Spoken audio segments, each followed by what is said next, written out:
Bienvenida. Vamos a dar inicio mientras van llegando Gracias. los otros. En el nombre de Dios Padre, Dios Hijo y Dios Luz Espíritu Santo. Adorado Dios, hermoso y bello. Bueno, En esta noche queremos darte gracias, alabarte y adorarte, Señor, por toda tu obra grandiosa. Queremos invocar en el nombre poderoso de Jesús de Nazaret, tu Santo Espíritu, tu grandioso Espíritu, para que nos renueve, para que nos fortalezca, para que nos llene de ti, de tu luz, de tu presencia, de tu amor, de tu gracia, de tu perdón. Ponnos en gracia contigo, Espíritu Santo. Permítenos hoy nuevamente, Señor, alimentarnos de esos frutos y manjares que bajan de lo alto. Permite, Espíritu Santo, que esta palabra hoy dentro de nosotros nos haga más fuerte. Haz, Espíritu Santo, que esta palabra nos dé sabiduría, que nos permita tener discernimiento, que nos permita conocer la verdad, en ella descubrir la verdad, y que ella también sea esa lámpara para que nosotros caminemos por el lado correcto, para gloria de nuestro Señor. Aquí estamos, Señor, una noche más, que nos disponemos, como tú has pedido, Señor, que nos dispongamos para ti, para tus asuntos. Aquí estamos, Espíritu Santo de Dios, porque queremos aprender.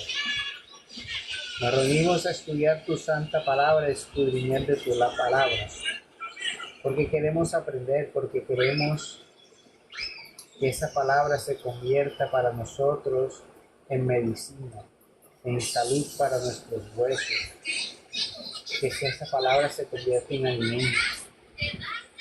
Así también, oh Espíritu Santo de Dios,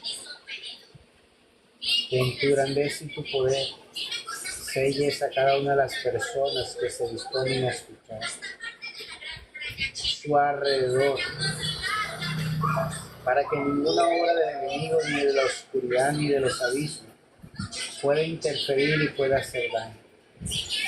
Así también, hermoso Espíritu Santo de Dios, que sea tu presencia, tu luz descendiendo todo nuestro alrededor, en el nombre de Dios Padre, en el nombre de Dios Hijo, en el nombre de Dios Luz Espíritu Santo.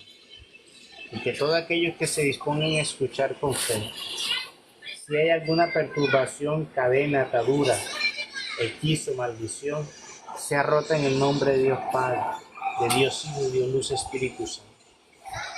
Que sea la grandeza de Dios actuando por medio de su palabra. Que sea su palabra renovando corazones y vidas. Que sea su palabra abriendo puertas de bendición. Todo eso lo sabemos, que por la fe lo podemos recibir en el nombre poderoso de nuestro Señor Jesucristo, que es Señor y Dios nuestro, que es el Santo de Israel.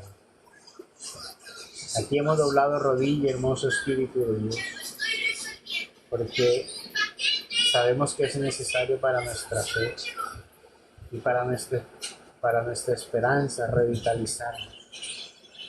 Venimos a tomar de los manantiales.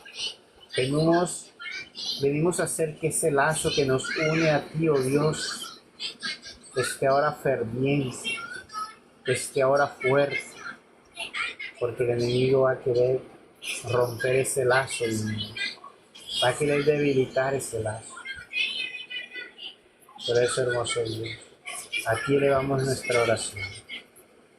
Que convierta esa oración, haga que ese lazo de unidad sea fuerte y que el enemigo no tenga poder y autoridad para destruir. Gracias, Señor, porque tú estás más cerca de lo que podemos creer, pero somos nosotros los que nos alejamos.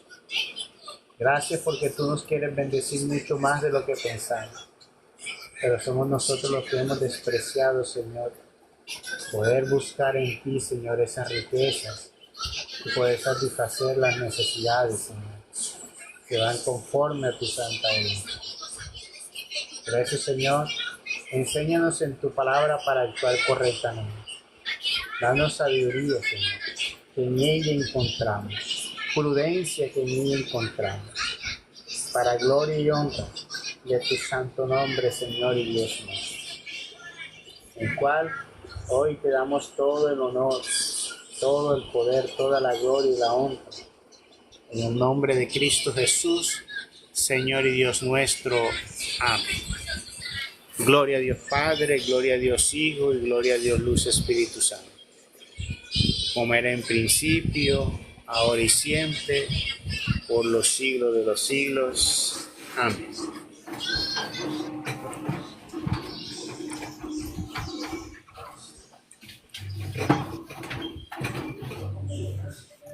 Bueno, buenas noches para todos los que están. Para Doña Noris, Doña María, Doña Rosa, Don Bernardo, buenas noches. para Jairo. Sea todo bienvenido. Vamos a iniciar el libro de Deuteronomio. El libro de Deuteronomio es un libro de especial importancia porque donde Moisés utiliza su gran fluidez para comunicar el mensaje de Dios al pueblo. Ya no vamos a sentarnos como a mirar tantas las normas de Dios, ¿ya? Sino otro tipo de estilo de narración porque este libro lo escribió Moisés. Estos libros de Pentateuco fueron escritos por Moisés. ¿Sí sabían ustedes eso?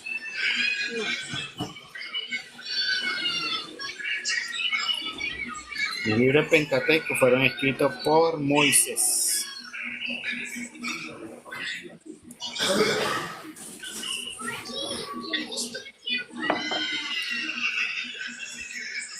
Bueno, buenas noches, Carmen Barreto, bienvenida. Vamos entonces a iniciar el capítulo 1. Abre, Señor, mis labios y mi boca proclamará tus alabanzas. Deuteronomio capítulo 1. Estas son las palabras que habló Moisés a todo Israel antes de pasar el Jordán. Eso fue casi 2000 años antes de nuestro Señor Jesucristo. Creo que fueron como 1500 años, 2000, algo así. No tengo la cifra.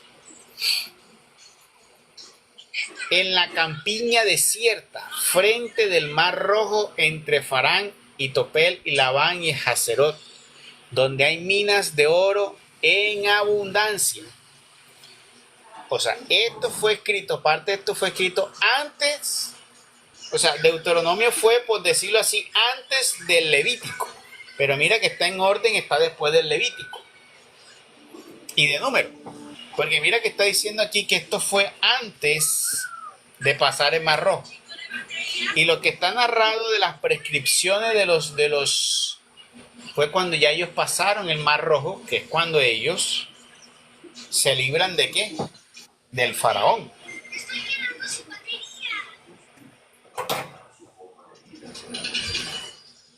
Bien, entonces dice, donde hay minas de oro en abundancia, a 11 jornadas de Horeb, del monte Horeb, por el camino del monte Seir hasta Cadesbar.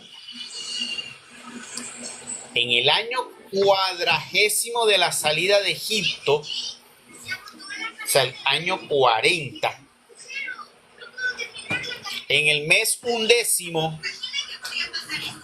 el primer día del mes, anunció Moisés a los hijos de Israel todo lo que le mandó el Señor que les dijera. Después que derrotó a Sejón, rey de los amorreos, que tenía su corte en Hesbón, y a Og, rey de Basán, que moró en Astarot y en Edraí. Eso que me lo dio doña Marlene así. A la otra parte del Jordán, en el país de Moab, Moisés comenzó a explicarles la ley del Señor y a decirles al pueblo de Israel: Mucho trasto de...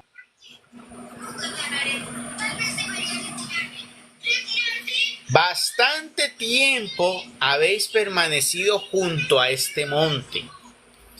Dad la vuelta y marchad a las montañas de los amorreos y demás lugares vecinos, extendiéndoos por los llanos y por los montes y valles que yacen al mediodía y a la costa del mar Mediterráneo, por la tierra más septentrional de los cananeos y del Líbano, hasta el gran río Éufrates.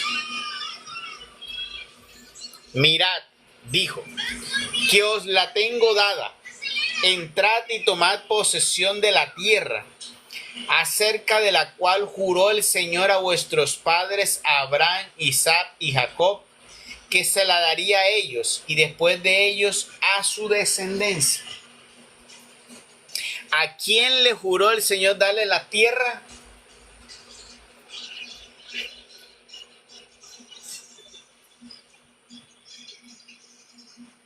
Abraham.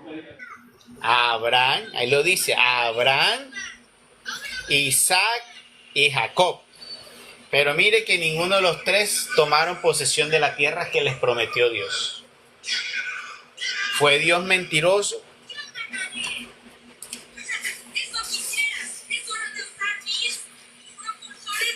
¿Qué habrá pasado allí? Es una gran interpretación para tener en cuenta y discernir.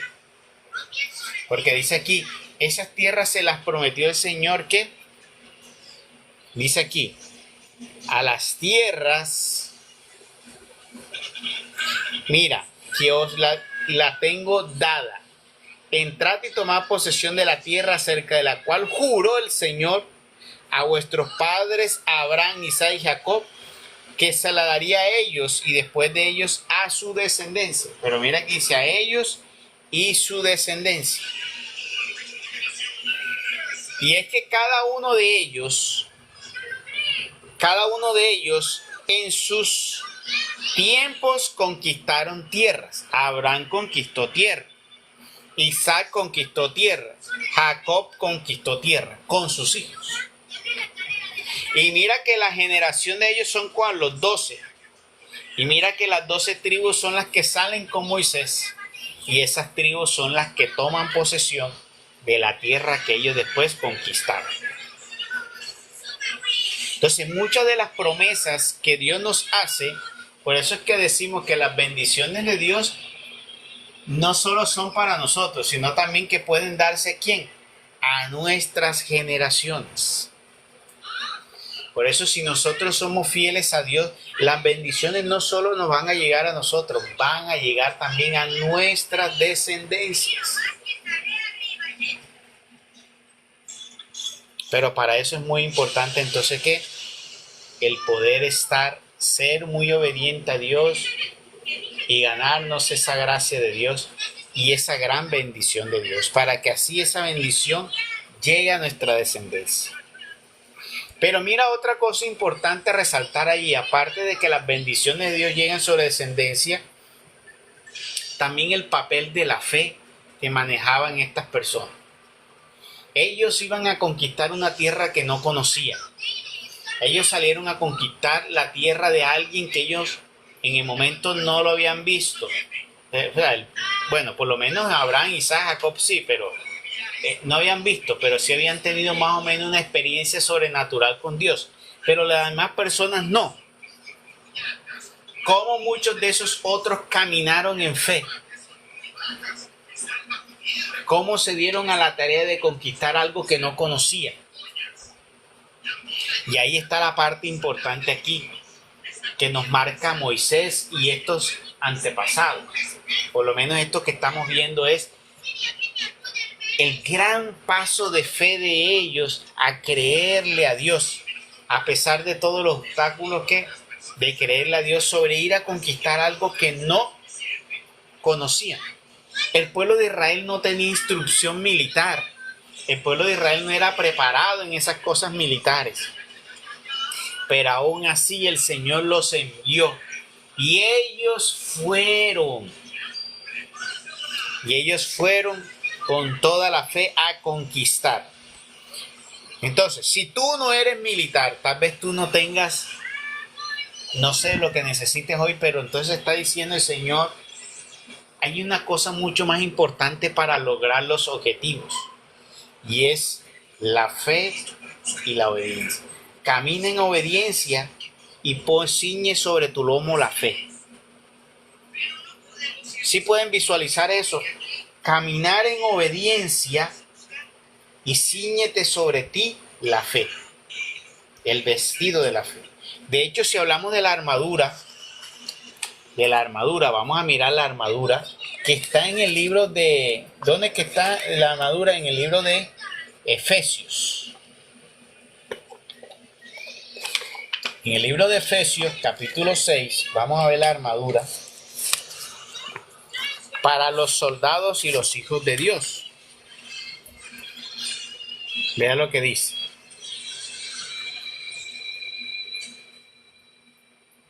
Revestíos de toda armadura de Dios para poder contrarrestar las acechanzas del diablo.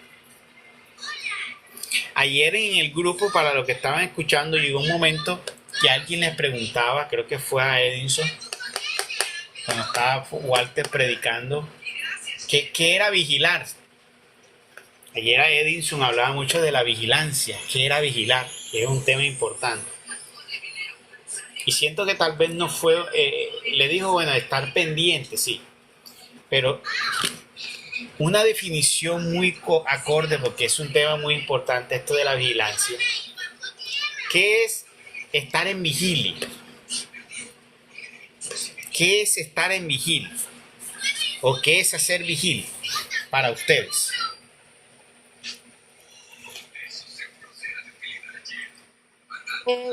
Vigilia, buenas noches. Para mí vigilia es como estar pendiente de algo. Estar pendiente de algo. Pero usted, ¿cómo hace vigilia en su vida? O sea, usted se para en la puerta y está pendiente a algo. No, Se en pone a mirar oración. para arriba, se pone a mirar. Entonces, ¿cómo es estar vigilia en el término espiritual? ¿Cómo uno podría definir esa vigilia en términos de lo que yo tengo que vivir en mi vida? Ayunando y orando. No, pero es que ayuno es una cosa, vigilia es otra. Que ayer, de hecho, Edison estaba diciendo. Porque dice el Señor, ayunad y vigilad. Son dos cosas diferentes que hay que hacer. Ayunad y vigilar. Ya sabemos que ayuno es no comer. Es debilitar el cuerpo. Y nosotros debilitamos el cuerpo si no comemos. Pero nada sirve yo dejar de comer si yo no le voy a introducir el alimento espiritual. Porque voy a dejar de comer un alimento físico para tomar un alimento espiritual. Pero viste, la vigilia es una definición que tenemos que tener muy clara y muy importante. ¿Qué se les ocurre a ustedes?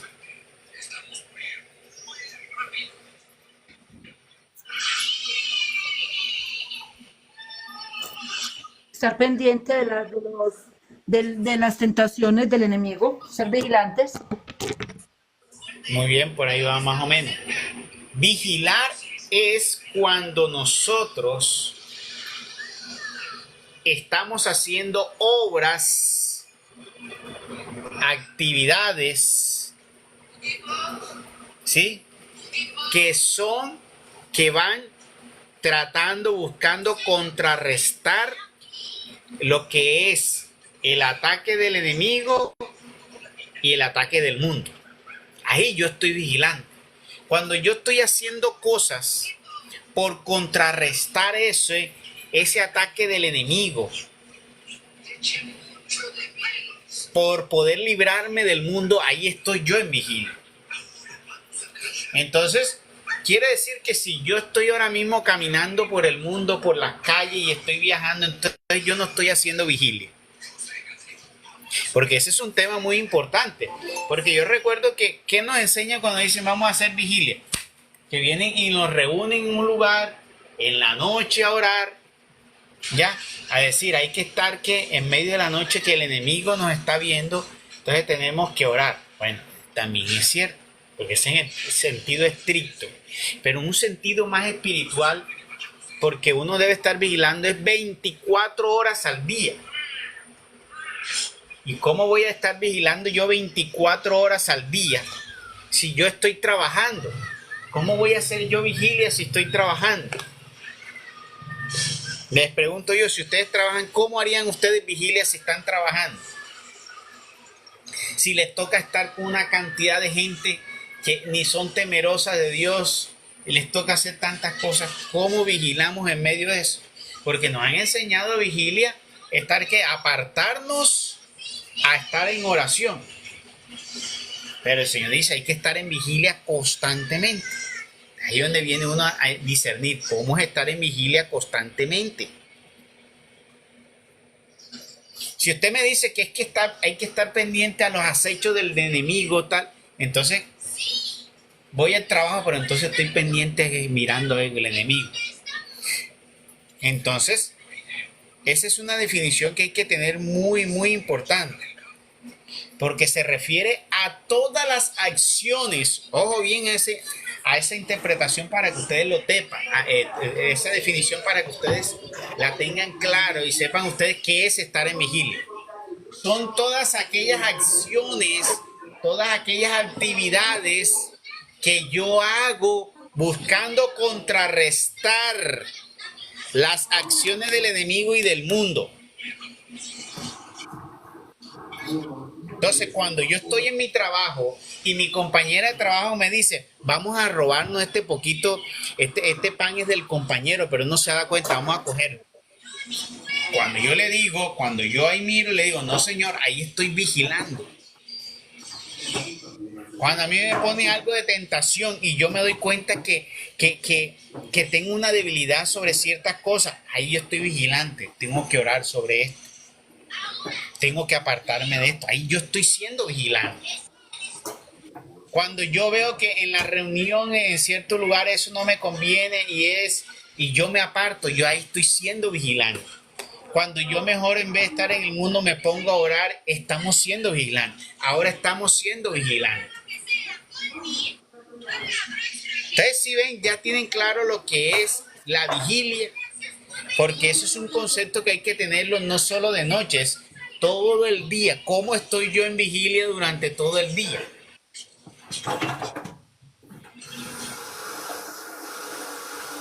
¿Cómo estoy de vigilia yo durante todo el día? Usted mira, dice la armadura. Entonces le decía, el pueblo de Dios caminó con dos características muy importantes para tener en cuenta.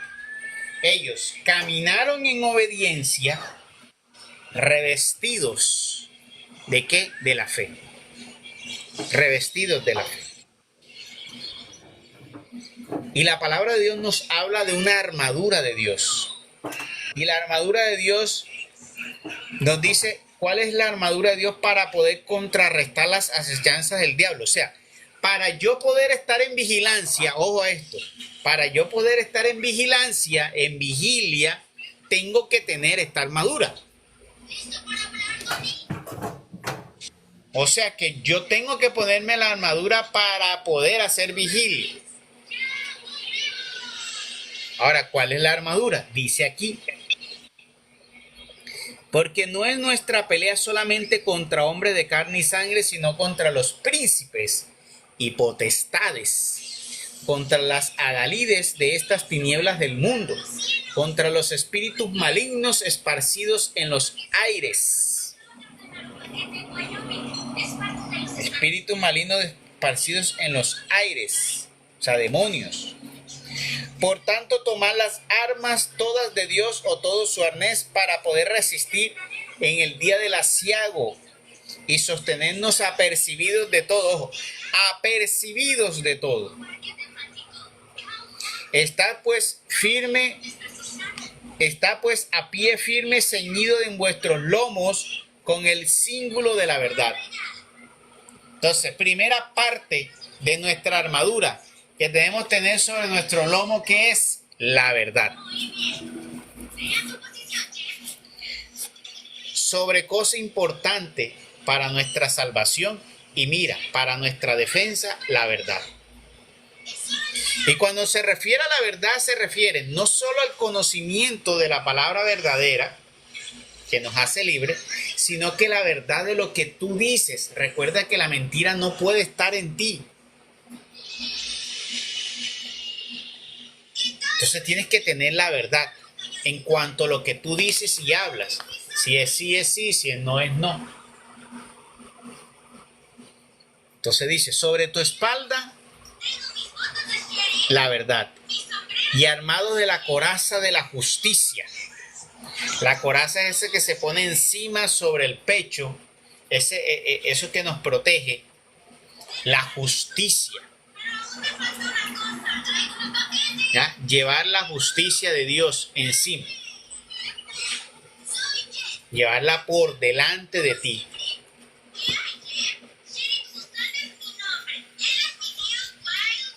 Dice aquí también, y calzado los pies prontos a seguir y predicar el evangelio de la paz. Entonces debemos llevar de calzados que el evangelio de la paz. Entonces mira lo que llaman verdad, justicia y el evangelio de la paz. Embrazando en todos los encuentros el broquel de la fe.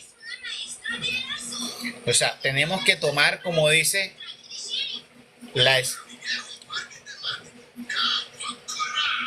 fe como un... En la traducción, creo que en la otra traducción es lo que tú te pones en la cabeza para proteger la cabeza. ¿Cómo dice en la Biblia que está allá, señora Marta, si la tiene? El casco. El casco. Entonces estaba en lo correcto. ¿Ya? Entonces el casco de la fe. Para protegerme aquí sobre la cabeza. Uno de los lugares, cuando tú estás en un combate, en los tiempos antiguos, ¿dónde te tiraban a dar para darte muerte? La cabeza. Sobre la cabeza, porque lo otro estaba cubierto y no podría ser tan certero. Recuerdo que las peleas antes eran con espada. Nuestra espada, ¿cuál es? Según dice aquí, la palabra. La palabra. Pero entonces mira por qué tiene que ser el casco de la fe. Porque si tú no tienes fe, entonces te derriban. Si tu fe es débil, te derriban. O sea, ya por ahí te dan muerte. Tú puedes cargar la verdad, tú puedes ir con justicia, pero si tu fe es débil, por ahí te puede cortar el enemigo. Y por ahí te puede, ¿qué? Destruir. Por eso es importante que tengas ese casco que es la fe. Los motociclistas utilizan casco. Sin el casco, ellos utilizan otras protecciones en el cuerpo. Pero ¿cuál es la más importante? El casco. Es la más importante. Entonces, porque si tú tienes una fe muy débil, te cortan la cabeza y ya, lo demás no sirve. Entonces, así caminaba el pueblo de Israel, muy importante. Caminaba con obediencia, revestido con la fe. Vean lo importante. Dice entonces,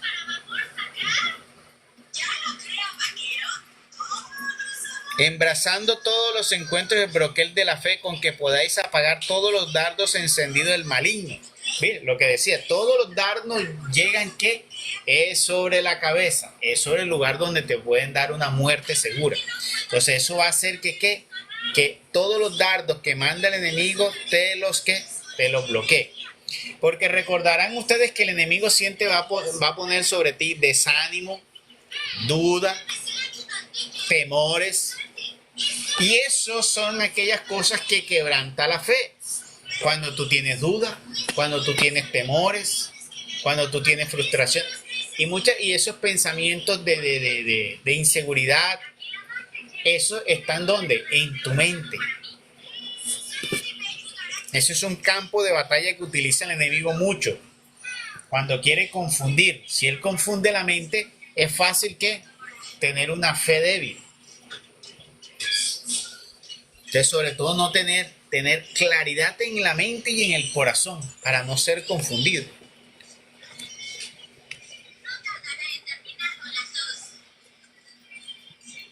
Con que podáis apagar todos los dardos encendidos del maligno espíritu.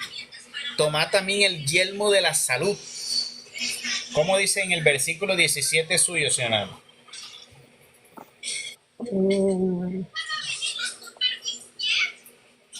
Ya le digo. ¿El yelmo de qué?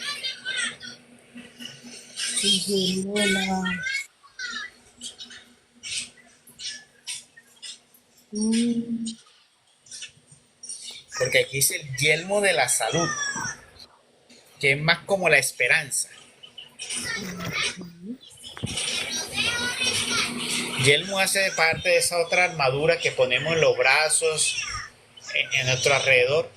Entonces debemos tener revestido de qué? De la esperanza. Debemos revestirnos, entonces en nuestra vida debe haber que esperanza, debe haber la verdad, tiene que estar con nosotros. Tenemos que tener la justicia, tiene que ir con nosotros. Y algo muy importante, ¿con qué vamos a combatir? Dice aquí, y la espada espiritual, que es la palabra de Dios. La palabra espiritual. Entonces, esa es nuestra espada.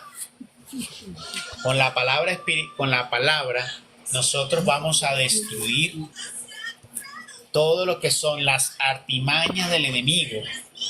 Porque con él destruimos todos esos dardos que él manda. Mira que está diciendo Pablo. Son dardos que él manda. ¿Para qué? La lleva a nuestra mente. Por eso a veces hay muchas personas que a veces tienen un combate en la mente. Sobre todo cuando están comenzando a purificarse. Comienza que, como la mente estaba tan contaminada, pues allí el enemigo no va a dejar de trabajar, sabiendo que es un campo de batalla donde él ahí podía dominar. Entonces, en la mente es un campo muy importante que hay que saber dominar y manejar. La fe es el punto ahí importante, porque tratando de manipular la mente, lo que quiere el enemigo es debilitar tu fe. Por eso, si tienes una fe inquebrantable, vas a ser un gran vencedor. Vas a ser un gran vencedor porque no le vas a dar espacio al enemigo. No vas a caer tan fácilmente. Nuestro Señor Jesucristo le dijo a Pedro: Pedro, el enemigo ha pedido permiso para zarandear. Pero yo he rogado al Padre para que no falle tu fe. ¿Cuál fue la diferencia entre el apóstol Pedro y Judas? Si todos dos Pues traicionaron al Señor. muy fácil porque Pedro se arrepintió y Judas no. Pedro creyó en el arrepentimiento, que Dios le podía perdonar. Judas no. O sea, la mente de Judas, póngase a pensar qué podría estar cruzando en la mente de Judas. En cambio, ¿qué pudo estar cruzando en la mente de Pedro? Mira lo que nos ha enseñado el Señor. Pedro dice: ven. ¿Qué recordó Pedro? Recordó las enseñanzas del Señor. Por eso es que es importante la palabra de Dios. Porque en momentos de crisis, cuando tú comienzas a pensar en tantas cosas en los momentos de crisis, si tú tienes mucha palabra de Dios, eso va a venir a tu mente. Porque cuando tú lees la palabra de Dios a conciencia, cuando tú la meditas, cuando tú la masticas, cuando tú la rumeas, esa palabra queda a ti guardada en tu mente y en tu corazón. Y eso es lo que va a florecer en esos momentos. Y eso te va a ayudar a ti a tratar de combatir todos esos flechas incendiarias que van a llegar sobre ti.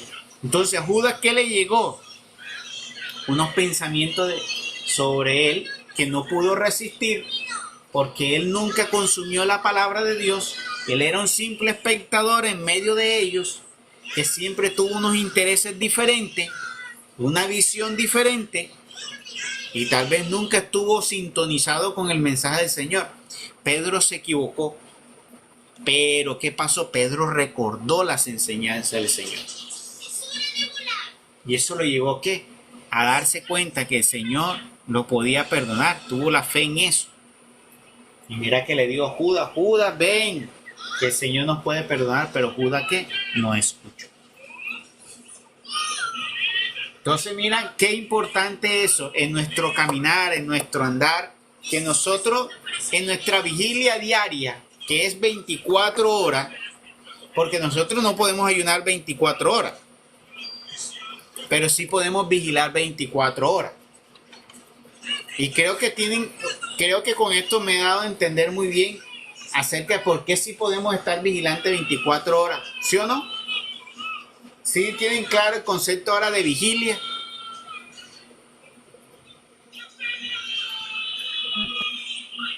Porque uno puede estar vigilando hasta en su propia casa.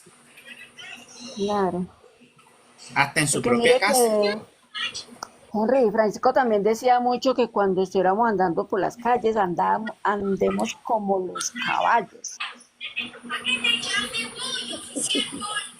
Sí, Como los exacto, caballos, porque es y que no tan hay indignados. tantos estímulos afuera que tú vas y encuentras entonces que tal vez allí tu mente y tus ojos se pueden dejar llevar por lo que ves y eso también te puede contaminar. Entonces uno dice, al momento de tú de estar pendiente, saber que tienes que dominar la mirada y que ahí estás haciendo vigilia.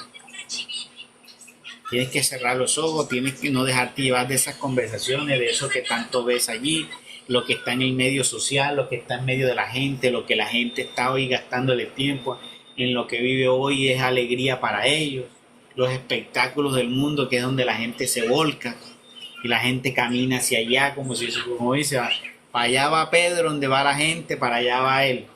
No. Cuando nosotros decimos, no, eso no es adecuado, eso no me conviene, ¿qué digo yo? Yo ahí estoy siendo vigilante. Yo ahí estoy siendo vigilante. Cuando en la casa, no sé, un familiar, un hermano, un primo te sale con algo de hacer algo que no es inadecuado, tú dices, no, yo no me uno, yo ahí estoy siendo vigilante. Porque yo estoy guardando mi fe, yo estoy guardando mi salvación.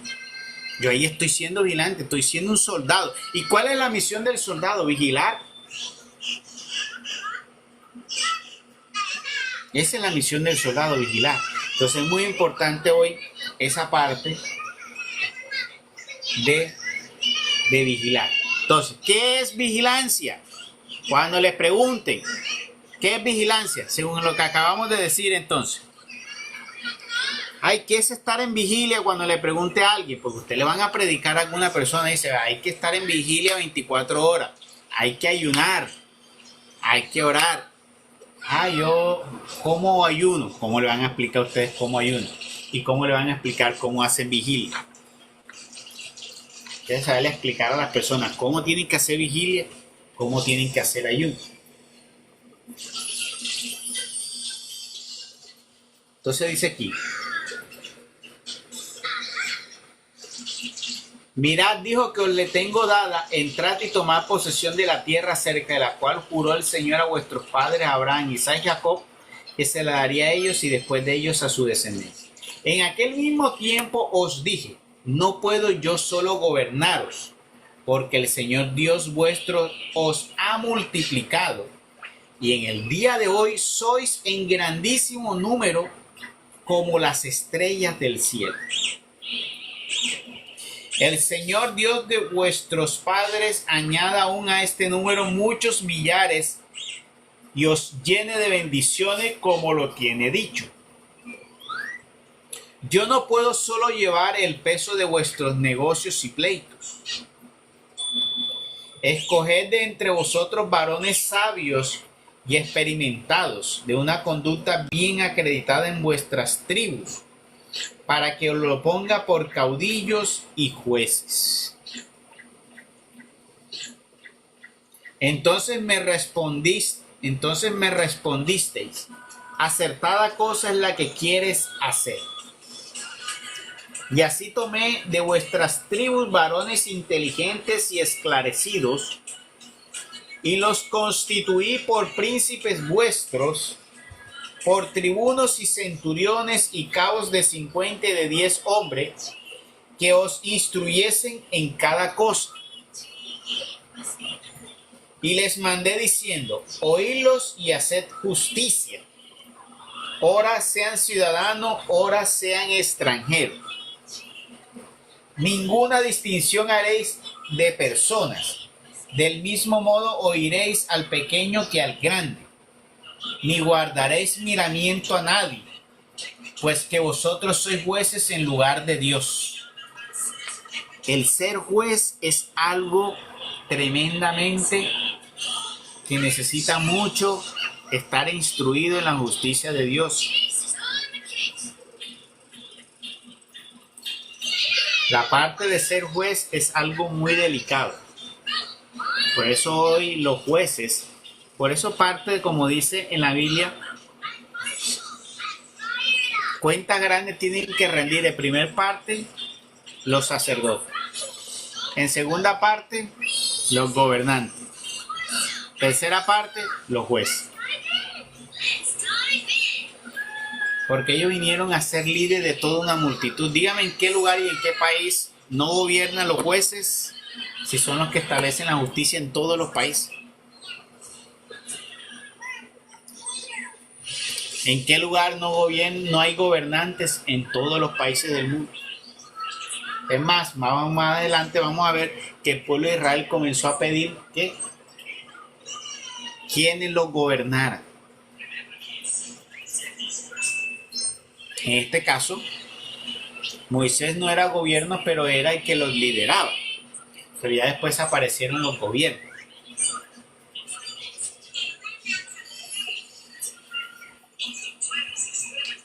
Y algo muy importante a tener en cuenta aquí es, nosotros de alguna manera en la vida hemos sido o estamos en papel de jueces. Es muy importante nosotros poder dar un concepto con respecto a la justicia de Dios.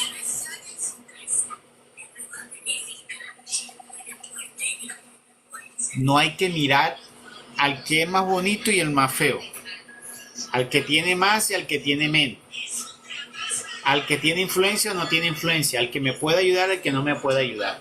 En ese momento, si nosotros no damos un veredicto siendo totalmente justos, pues estamos perdiendo ahí la justicia. Y eso es, ante Dios, es muy desagradable. Pero yo no soy juez. Bueno, algunas veces nos toca la posición de juez. No, pues a mí no. Pues yo les puedo demostrar que sí. Todo el que tenga más de un hijo le toca el papel de juez en el hogar. ¿O no? ¿O me estoy equivocando? Y creo que aquí todos tienen más de un hijo. Y si usted tiene más de un hijo, ya usted fue juez de su hogar. Es más, teniendo un hijo y un esposo, o un hijo y una esposa, ya usted también es juez. Henry, Usted establece bien la justicia en su hogar, porque es donde debería comenzar uno a practicar la justicia nuestra. Dígame. eso me pasó una vez con las mellizas, con las hijas mías, que se agarraron a Ajá. pelear, se pusieron a pelear, pero agarradas del pelo. Que empezó ella, Ay, que empezó ella. Yo, para que no queden aburridas, a todas dos les doy, a todas dos las casqué. Y yo, a todas dos. Entonces, pues fui buena jueza, para lado y lado. no, Les di no, palos hasta que cansaron, para que aprendan. no, ahí no fue una buena jueza. La buena jueza, primero, como dice, ¿qué hacen los jueces? Los jueces dictaminan. se le leen los cargos a la persona, como en términos de ley dicen cuando a usted le imputan los cargos. Entonces a usted le imputan los cargos y dice, vea, usted es culpable por esto y por esto. ¿Usted por qué lo hizo? Entonces ahí es donde uno dice, uno tiene que darle derecho siempre a las personas la opción de qué, de la explicación. Dígame, simplemente dígame por qué lo hizo. Ya sé que eso no tiene ningún tipo de justificación, pero dígame por qué lo hizo. Eso es lo que llama uno el derecho a el principio de inocencia, creo que se llama eso. Entonces, correcto es preguntarle. No te dio una respuesta coherente, no señor, ya yo le he dicho que eso no es así. Usted queda imputado. ¿Y usted por qué lo hizo? No, porque es que fue ella, entonces usted se da cuenta. Ambos tienen error, pero en este caso la mayor pena recae sobre usted. Usted tiene 5 latigazos, usted tiene 3 latigazos. Y usted le pegó a los dos, pero usted les hizo, es que la justicia está en esa parte, hacer ver que en lo ecuánime, que quienes merecen y quienes no merecen y por qué lo hacen. ¿Ya? Porque yo he visto mucho, mire, en estos días estaba viendo un video, se me dio por ver el video, yo no sé si ustedes escucharon el que le llaman el monstruo de Warner. Sí, sí vieron ese video. Sí, yo lo vi. Es de un hombre que mató mató a 2 niños, los metió en un saco, los enterró junto a la mamá y aparte mató a otro. Entonces yo lo vi porque como psicólogo me interesaba el caso porque, como dice uno, estudiando el perfil. A mí me gusta mucho esa parte de estudiar el perfil del criminal. Yo me veo mucho eso del rastro y eso, pero es para entender esa parte. Y él decía que él hicieron una pregunta interesante, o sea, que cómo nació eso. Y él dice que es que el papá les pegaba a ellos con tanta sevicia, el papá los maltrataba tanto. Y él dice que hay una cosa que no olvidó, que una vez los hermanos hicieron algo malo. Pero como él estaba ahí, y él no hizo absolutamente nada, pero como él estaba ahí, el papá también le pegó. Y él dice que le pareció tan injusto eso. Y es más, después de ese día, ese mismo día, a él le dijo, ahora para que se acabe esto, lo cogió a él y le dijo que lo iba a tirar al río, o sea, al propio hijo. Que lo iba a amarrar y lo iba a tirar al río. ¿Ya? Entonces mira, las injusticias muchas veces llevan a otras injusticias. Se replican las injusticias. Entonces, mire que sí hemos sido parte de ser jueces. Entonces, ¿qué tenemos que aprender? Tenemos que saber que, por eso dice, hay que saber escuchar. Por eso hay un principio allí que dice Pablo de corregir a nuestros hermanos cuando se equivocan o cuando están en pecado. ¿Qué hay que hacer? Ir donde él privadamente usted lo llama. Hermano, eso que estás haciendo es pecado. Tú sabes que el Señor, tú lo dices en privado. Lo exhortas, se lo dices con amor y todo eso. Tú ves que tú le dijiste y aún sigue. Dice, vuelve y se lo dices con un testigo o con otra persona. Vuelve y te lo dice. Y dice, pero aún sigue en su necedad. A pesar de todo eso, dice, ya lo haces público. O sea, tú estás estableciendo un proceso de justicia allí. Porque tú antes de ponerlo a exponer, de dar porque eso también es como un castigo social. Antes de dar el castigo, tú ya le hiciste el proceso. Porque no puede ser posible que tú le vayas a pegar a tu hijo sin haberle dicho que eso es malo. Pues no tiene sentido que lo corrigas, lo castigues o le pegues si tú no le has enseñado qué es lo bueno y qué es lo malo. Porque ellos están aprendiendo desde ti. Por ejemplo, hay ciertos tipos de castigos que hacen los padres que a veces van en contravía de lo que es una verdadera justicia. Yo me recuerdo una vez que a mi hermano una vez le dolió tanto, una vez le prometió a mi hermano, yo no sé si era que estaba en la universidad, era el tiempo que estaban saliendo los celulares. Y mi papá le dijo, si tú llegas a ganar el semestre, algo así, yo te regalo el celular. Parece que fue así. Yo sé que mi hermano se ganó el celular. Él cumplió lo que le dijo y se ganó el celular. Pero resulta que cuando tenía el celular, cometió otra embarrada, pero diferente. Entonces mi papá le dijo, ahora te voy a quitar el celular. Y él le dijo, pero ¿por qué? Si yo me lo gané, yo cumplí lo que me dijo. No, señor, pero usted hizo esto, ahora me lo quito. Y eso para él fue tan grande que yo mismo decía, yo también estaba de acuerdo con mi hermano. ¿Por qué? Porque es que ahí no está estableciendo la justicia, porque tenía que decir el castigo, esto yo me lo gané, no me puedes quitar lo que me gané. Entonces, esta parte de ser juez es algo donde se necesita mucha sabiduría. Y mira qué dice aquí en el libro. Mira lo que dice aquí en el libro. Moisés dijo, escojan personas que sean sabios y experimentados, de una conducta bien acreditada en vuestras tribus, para que los ponga por cadillos y jueces. O sea, la sabiduría ahí es muy importante. El conocimiento, ser sabio. O sea, sabiduría. ¿Sí? Por eso es que es importante que aprender sabiduría. Y hoy estábamos leyendo en el proverbio. ¿Sí se han dado cuenta que les he enviado los proverbios? Todos los días les he enviado un proverbio. Claro. ¿Sí los han visto todos? Me falta el de hoy. Precisamente el de hoy dice algo interesante. Dice, la sabiduría está ahí donde la invocan y donde la piden.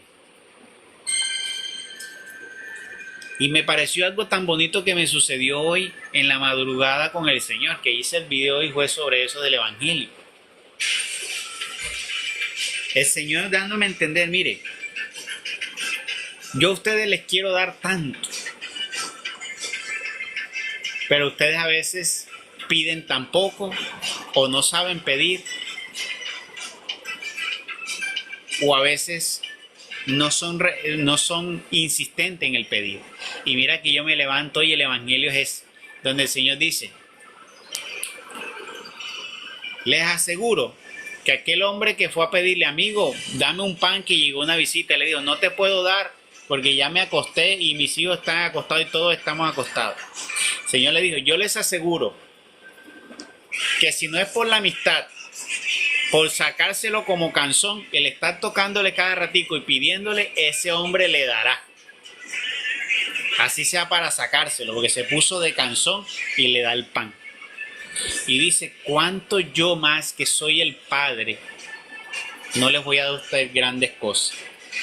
Me hacía saber, Señor, que muchas veces le pedimos a Él, pero nosotros no clamamos, no somos reiterativos, no somos perseverantes. Y me llamó la atención algo. Mira cómo el Señor va a uno dándole respuesta. Este fin de semana Francisco predicó y recordó un testimonio. Yo ya había escuchado el testimonio, pero una parte que me impactó del testimonio, que me llevó a una pregunta que yo estaba que lo llamaba esta semana para preguntarle precisamente por eso. Y mira que en esta misma semana me estaba yo haciendo una pregunta sobre eso que él dijo. Yo me preguntaba esta semana lo siguiente, yo le decía, uno, si Dios nos escucha, tengo la fe que Dios escucha mi oración. Si Dios me escucha, uno para qué tiene que estar orando incesantemente por algo. ¿Ya? Yo me preguntaba. Yo hoy, y Francisco cuenta el testimonio del cuando él estaba recién, de uno de los amigos del dueño del restaurante donde trabajaba, que le secuestraron al niño. ¿Sí recuerdan el testimonio? Y que se acercó donde él le pidió que orara. Y él le dijo que no pagara ni un peso, que iba a pedirle a Dios para que ¿qué? Le devolvieran a su hijo sin tener que sin tener que pagar un peso. Henry. Creo que le pidieron como 15 mil millones de pesos fue. Sí, Entonces, lo que más me llamó la atención, lo que más me llamó la atención es que él dice ¿Qué le dijo? Vamos a orar por eso. Y él dijo, yo oré durante 8 días. Llegaba aquí a mi casa, hacía ayuno y en las noches oraba toda la noche. Pasaba de largo hasta la mañana orando. Y yo me pregunté, ¿cómo? Yo pensé que él había orado un día. 8 días seguidos, pasando de noche y de largo. Yo dije, si Francisco está tan cerca de Dios, ¿por qué Francisco tiene que orar 8 días tanto? ¿Será que Dios no le pudo escuchar la oración? Yo me preguntaba dentro de mí, en un día, 8 días. Yo lo que dije, increíble. Y nosotros a veces tenemos una crisis tan grande en nuestra vida. Tenemos una necesidad grande en nuestra vida. Tenemos una opresión y queremos que las cosas se resuelvan con media hora de oración. Queremos que las cosas se nos resuelvan con solo ir a la Eucaristía un día. Queremos que las cosas se nos resuelvan pagando una misa. Queremos que las cosas se nos resuelvan con un rosario. Queremos que las cosas se nos resuelvan simplemente con que voy a un grupo de oración. ¿Sí se dan cuenta por qué las cosas no se resuelven a muchas personas? O sea, lo que está tratando de decirme y con lo que me decía el Señor hoy es que la oración debe ser incansablemente. ¿Por qué? Porque cuando nosotros oramos a Dios estamos estableciendo una conexión. Y Él me decía, es como un lazo que hay entre ustedes y yo. Y lo que hace que ese lazo esté ardiente, con el cual te pueden arrasar todo lo que impide obtener las cosas, es la oración, porque la oración hace que ese lazo se ponga ardiente, que ese lazo no se debilite. Porque si algo hace el enemigo es que cuando tú dejas de orar, él comienza a tratar de partir ese lazo, a picar ese lazo. A picar ese lazo. Y si tú dejas de orar mucho tiempo, ese lazo comienza a ser picado y comienza a hacer fuerza. Y si tú te apartas un día de Dios, ¿qué va a pasar? Él parte el lazo. Entonces la oración, por eso dice el Señor, orad incansablemente. Por eso el Señor dice, orad, pedid y se os dará. Pero mira que él antes de decir pedid y se os dará, puso de antemano, puso el relato del hombre que fue cansón. Por ser cansón recibió lo que estaba pidiendo, queriendo el Señor darnos a entender eso. Y el Señor dice, oye, si este hombre, si ustedes siendo malos saben dar cosas buenas, cuánto más vuestro Padre en el cielo. O sea, el Señor me hacía saber que a veces se sentía indignado porque nosotros a veces lo teníamos como un mueble viejo y no apreciamos de la grandeza que Él tiene para nosotros. Y eso me correspondía a mí, tratándome de dar enseñanza a mí sobre algo que yo le estaba diciendo. Y ahí caí tremendamente en esa gran enseñanza. Ahí es, oren incansablemente para que se desborde todo eso que están pidiendo. Oren, oren, oren incansablemente. Miren, 8 días duró. Claro, y uno a veces, no, que a veces uno quiere las cosas, te ve la gente diciendo, oró un día y quiere que las cosas se le den.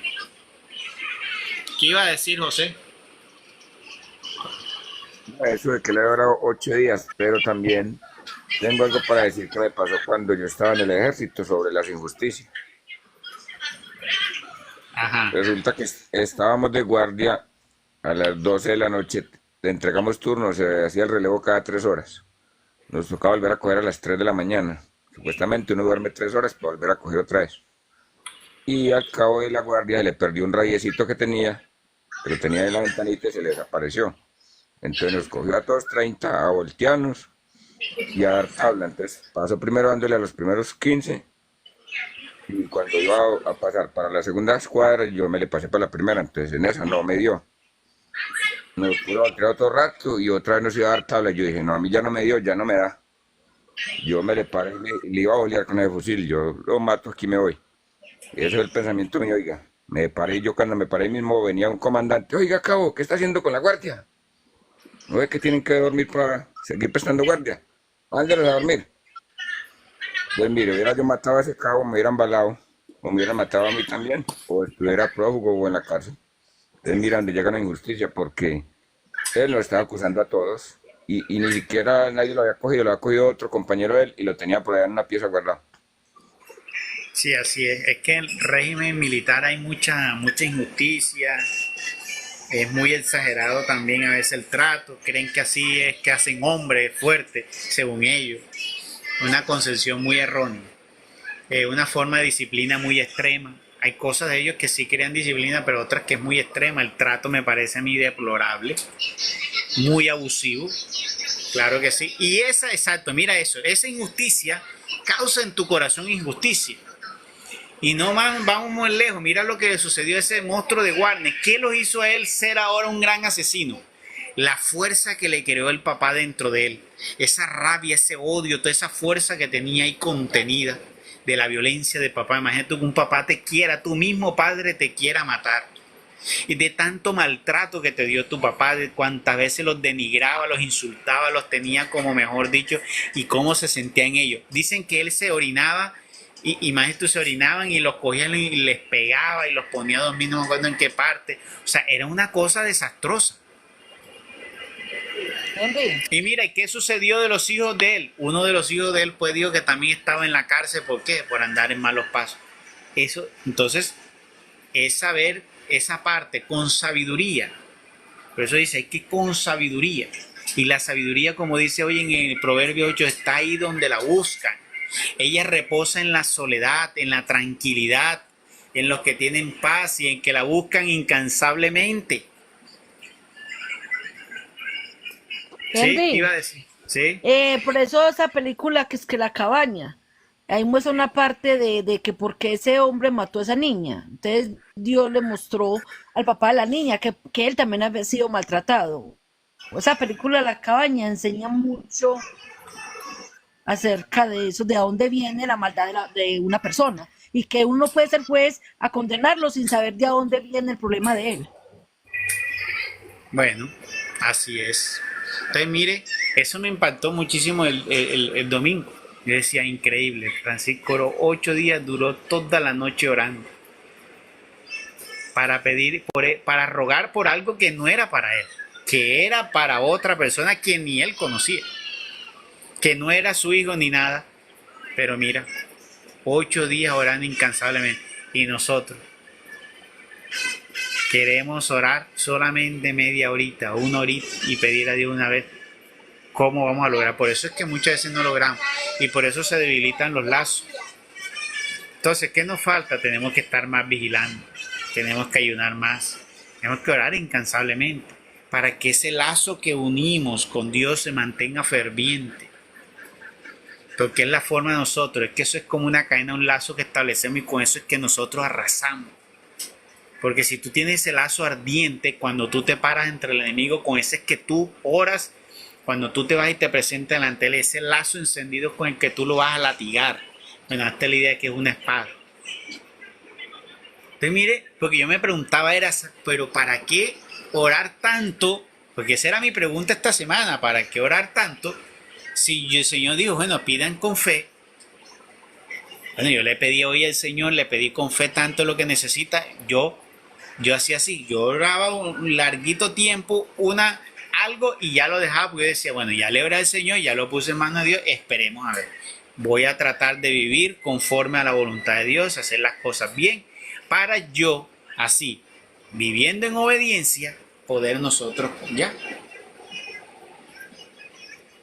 Entonces mira con las respuestas que el Señor me dio allí y me puso allí. Entonces, algo nos está llamando a decir, oren, oren incansablemente, no se cansen de orar. O sea, Él se pone triste sabiendo que Él les puede dar todo. A veces las personas van a buscar donde no es, o no lo tienen en cuenta, o lo tienen en cuenta como una segunda opción, o lo tienen como simplemente como un cuadro. Eso me hacía saber el Señor. Y yo decía, qué triste. Háganse pensar que ustedes tengan varios hijos y que ustedes sean una persona rica. Háganse la idea. Y ustedes son personas ricas y usted tiene muchos hijos. Así como Walter tienen 10 hijos, 11 hijos. Y resulta que algunos de sus hijos a veces están sufridos porque necesitan algo, porque quieren algo para su carrera, para salir adelante, porque tienen un proyecto. Y ellos tímidamente le dicen a ustedes, pero usted los ve ellos buscando financiación o buscando ayuda con entidades, con gobiernos, buscando becas, buscando otra cosa. ¿Tú cómo te sentirías? Tú viendo a tu hijo que tiene un gran proyecto y tú lo ves que buscando beca, que buscando financiación, que buscando ayuda. ¿Tú cómo te quedas? Él no está haciendo nada malo, pero ¿cómo te sentirías tú cuando yo te puedo dar todo? ¿Por qué lo buscas allá si yo te lo puedo dar todo? Y así es la situación. Simplemente que no se dejen robar. El enemigo trata de robar todo. Usted tiene que mantenerse firme, incesantemente, incansablemente. No se cansen, porque el Señor lo dijo, así sea, pidan, pidan, pidan, hasta que se canse y así se les dará. Mira, digo, ese hombre así sea, tal vez no por la amistad, sino porque se volvió cansón tocándole la puerta, se va a levantar y le va a dar el pan. Si ustedes son malos y saben dar cosas buenas, ¿cuánto más su Padre en el cielo? Que los ve usted rogando día y noche por eso. Así que ahora en adelante, si tienen una gran necesidad, no es un solo día, día y noche, hasta que se cumpla. Día y noche, orar, vigilante.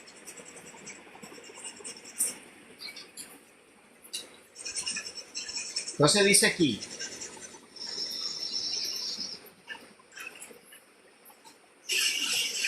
en suma os ordené todo cuanto debíais hacer. Al fin, habiendo partido del Horeb, pasamos por aquel grande y espantoso desierto que vistes camino de la montaña del Amorreo, como Dios nuestro Señor nos había mandado, y estando ya en Cadesbarnea, os dije, habéis llegado a la montaña del Amorreo, de la cual nos ha de dar Dios nuestro Señor la posesión.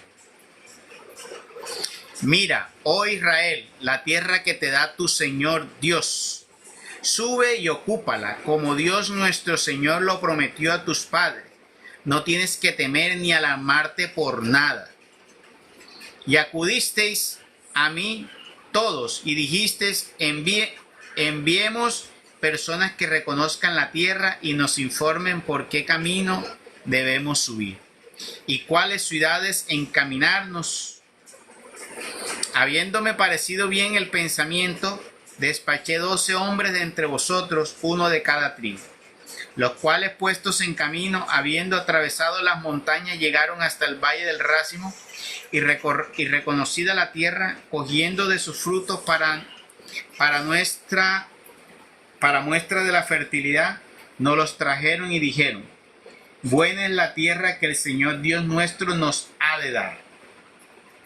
Mas vosotros no quisisteis subir, antes bien incrédulos a la palabra de Dios nuestro Señor. Murmurasteis en vuestras tiendas y dijisteis, el Señor nos aborrece, y por eso nos sacó de la tierra de Egipto, para entregarnos en manos del amorreo y acabar con nosotros. Ya saben ustedes esa historia de aquellos que murmuraban contra Dios, esos faltos de fe, esos que eran confundidos en la mente, esos que vivían simplemente para el cuerpo, como dice Pablo en una de las citas más adelante, su Dios es el viento. Esas personas que viven simplemente para comer, para vestir, para tener lujo, su Dios es el viento. Son de esas que cuando hacen ayuno cogen mal genio, si se les pasa el horario de comida cogen mal genio. Mas vosotros no quisiste subir, antes bien incrédulos a la palabra de Dios nuestro Señor, murmurasteis en vuestras tiendas y dijiste, el Señor nos aborrece. ¿A dónde iremos? Los mensajeros nos han aterrado, diciendo, es mucho el gentío que hay en el país y de más alta estatura que nosotros. Las ciudades son grandes y fortificadas, con muros que llegan hasta el cielo, y allí hemos visto a los hijos de los enaseos o gigantes. Entonces os dije yo, no temáis ni tengáis miedo de ellos. El Señor Dios, el cual es vuestro conductor, él mismo peleará por vosotros, como lo hizo en Egipto a vista de todos. Y en el desierto, tú mismo, Israel, lo has visto. El Señor tu Dios te ha traído en brazos por todo el camino que habéis andado hasta llegar a este lugar, a la manera que suele un hombre traer a su hijo chiquito. Qué bonito. Señor llevando a su pueblo de la mano. Pero mira aquí algo importante. Vieron que había un enemigo que era grande y gigante, pero Moisés tenía una fe grandiosísima. Pero, ¿qué creen ustedes por qué Moisés tenía una fe tan grande? ¿Qué hacía que Moisés pudiera tener una fe tan diferente a los demás, que fuera tan grandiosa?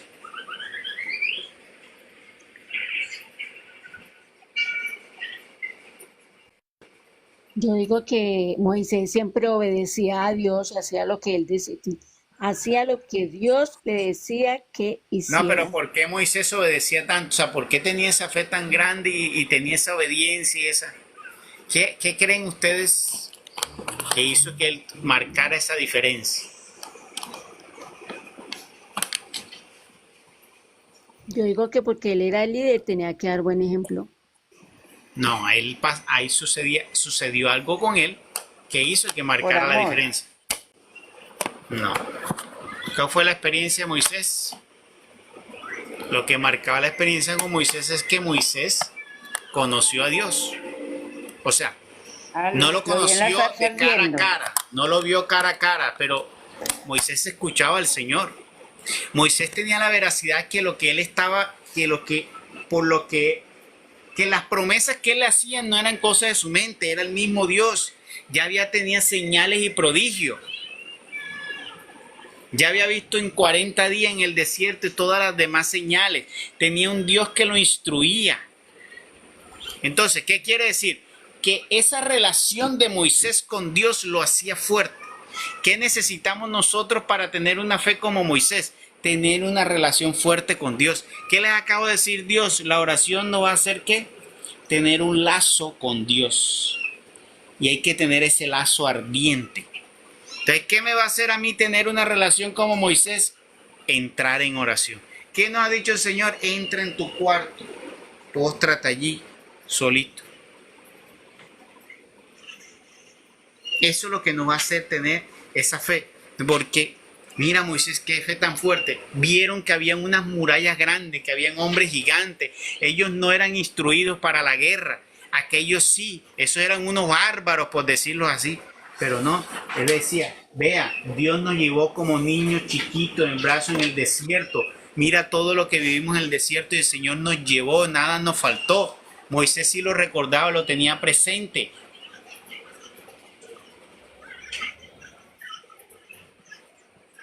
Entonces, dice Moisés, pero ni aún así creísteis al Señor vuestro Dios, el cual ha ido él mismo delante de vosotros todo el viaje y ha demarcado los sitios en que debías plantar las tiendas, enseñándonos el camino de noche con la columna de fuego y de día con la nube. Y cuando el Señor oyó el rumor de vuestras quejas, indignado juró y dijo, ninguno de los hombres de esta pésima generación verá la excelente tierra que tengo prometida con juramento a sus padres, excepto Caleb, hijo de Jefoné. Ese la verá y a ese le daré la tierra que pisó, y a sus hijos porque ha seguido al Señor. Ni es de maravillar ante su indignación contra el pueblo, visto que aún contra mí, enojado el Señor por causa vuestra, dijo, ni tampoco tú entrarás en esta tierra. Mas Josué, hijo de Nun, ministro tuyo, ese entrará por ti, y así exhórtalo y aliéntalo, pues él es el que ha de repartir por suerte la tierra de Israel. Vuestros pequeñuelos, de quienes dijisteis que serían llevados cautivos, vuestros niños que hoy no saben discernir el bien del mal, esos son los que entrarán, y a ellos daré yo la tierra y la poseerán. Mas vosotros volveos atrás y marchad al desierto por el camino que conduce hacia el mar Rojo. Entonces me respondisteis, hemos pecado contra el Señor, subiremos a esa tierra y pelearemos conforme ha ordenado el Señor Dios nuestro. Y como armados os encamináis hacia el monte. Me dijo el Señor, adviérteles que no vayan ni peleen, porque yo no estoy con ellos, no sea que queden postrados a los pies de sus enemigos. Os lo dije y no hicisteis caso, sino que oponiéndonos al mandamiento del Señor e hinchado de soberbia subisteis al monte. Entonces, habiendo salido a vuestro encuentro el amorreo que habitaba en las montañas, os persiguió como suelen perseguir las ovejas al que las inquieta, y os fue acuchillando desde Seir hasta Horma. Y por más que llorasteis a la vuelta, en presencia del Señor no quiso escucharos, ni condescender con vuestros ruegos.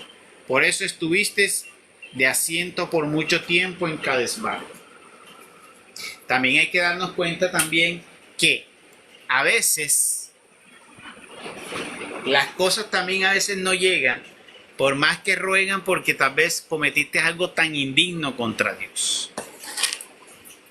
Algo tan indigno contra Dios. Ya esa parte de Dios es el mismo que se indigna en los antepasados, se indigna igual ahora.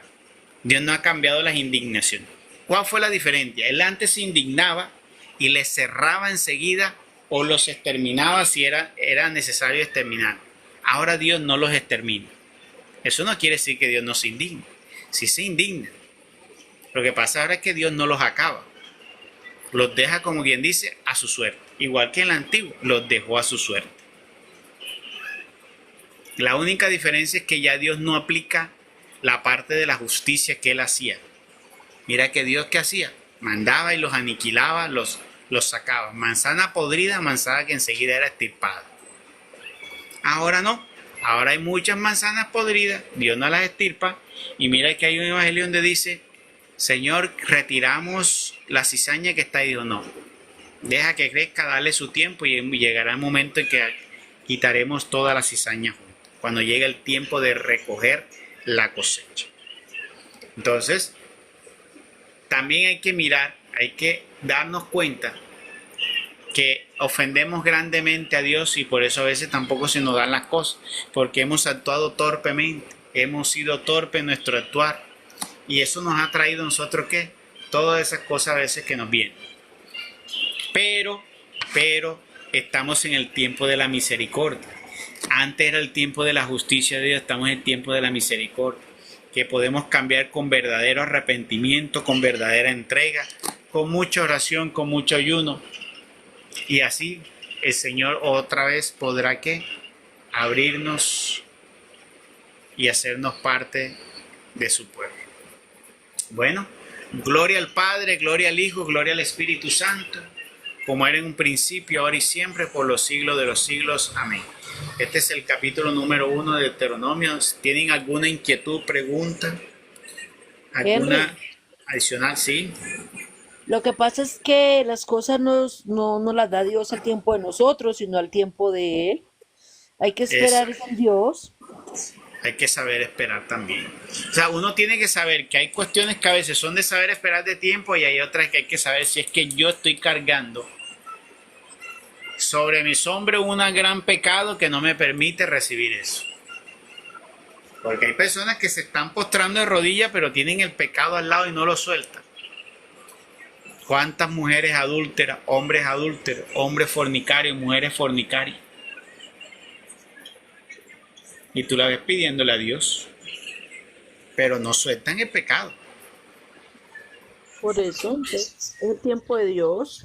Yo todo lo pongo en las manos. No, ahí ya no es el tiempo de Dios. No, ahí es que no lo reciben es porque pecado. ellos tienen el pecado en la mano ahí atado. Es Sí. como hay una parte donde el Señor le recrimina a Saúl. Y Saúl le va a pedir, le dice: Saúl, ¿tú cómo me vienes a pedir si vienes con el pecado, lo tienes atado ahí al lado tuyo?